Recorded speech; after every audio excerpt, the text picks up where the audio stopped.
So when we have a quantitative variable that has numerical values that it takes on, we can further classify it as either discrete or continuous. Now for categorical variables, we don't apply these labels. This is for quantitative data, okay?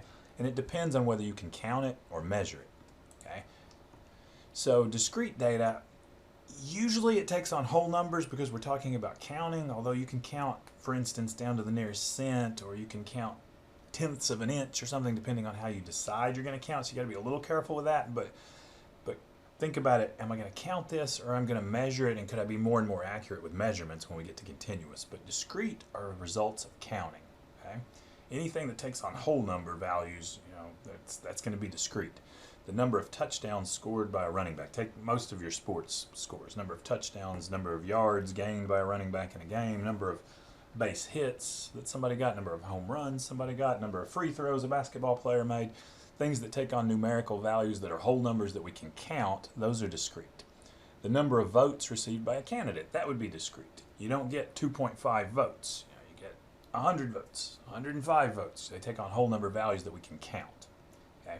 Things that we measure that we could theoretically get more and more accurate with depending on the device we're using to measure, those we call continuous.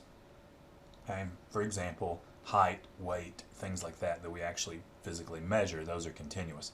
I can say that I'm 6 foot tall, or that I'm 6.01 feet tall, or 6.012 feet tall. Depending on the accuracy of the device that I can use, I can get more and more accurate there. So things that we measure are continuous, things that we count are discrete. Okay. Here's an example. The book that I got these from, this was a huge example. It had like 20 of these things, but I picked a few here to talk about. So determine the correct data type. First of all, is it quantitative or categorical? Okay, are we going to get numerical values, or are they just categories they fall into? And then for the quantitative ones, is it continuous or discrete? Again, if it's categorical, it won't be continuous or discrete, but if it is quantitative, we'll tell whether it's continuous or discrete. Okay. So the number of pairs of shoes that you own, is that quantitative or categorical? Well, it's going to be quantitative, right? I own 10 pairs of shoes, 2 pairs of shoes, 1 pair of shoes. Okay? Takes on numerical values. Since it's quantitative, is it continuous or discrete?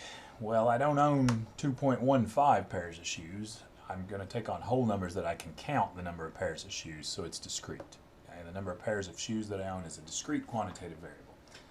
The type of car you drive. I drive a RAV4, a Toyota. Okay? Used to have a Ford F-150. Okay, the type of car you own, those are verbal descriptions, categories. That's a categorical variable. Where you go on vacation? Florida, Savannah, the mountains, Europe. These are categorical. Okay? The distance it is from your home to the nearest grocery store. 5 miles, 5.1 miles, 5.125 miles. That's going to be quantitative. And I'm measuring it. Okay, that's a continuous variable. Distance is a continuous quantitative variable. The number of classes you take per school year. Okay, number is quantitative. And it's going to be a whole number, right? So it's discrete. The type of calculator you use. Is it a 4-function calculator, scientific, graphing calculator, Texas Instruments, Casio? Categorical. Okay? So those are some examples of identifying whether or not something's quantitative or categorical. And then if it is quantitative, whether it's discrete or continuous. Okay? And that's an important first step in statistics, because the type of analysis that you do depends on the type of variable that you're working with. There's different graphs that we make for categorical variables versus the types of graphs that we make for quantitative variables. Okay? And that's going to be the next place we're going to go here. We're going to start talking about different types of graphs we can make. So we use the word distribution. The distribution of a variable tells us what values it takes on and how often it takes on these values. And that could be a huge set of numbers. Okay? So it's often nice to give a quick graphical display of a distribution instead of looking at thousands or millions of numbers. So distributions can be displayed using a variety of graphical tools. And as I just mentioned, the proper choice of graph depends on the nature of the variable. If you have a categorical variable, this is not an exhaustive list. There's other things they do, but we're going to focus right now on a couple of types. You can make a pie chart, which you're probably familiar with, and a bar graph. Okay? We'll look at examples of those. For quantitative data, we can do things called histograms, dot plots, stem plots, box plots. There's different types of graphs that you do based on your type of data.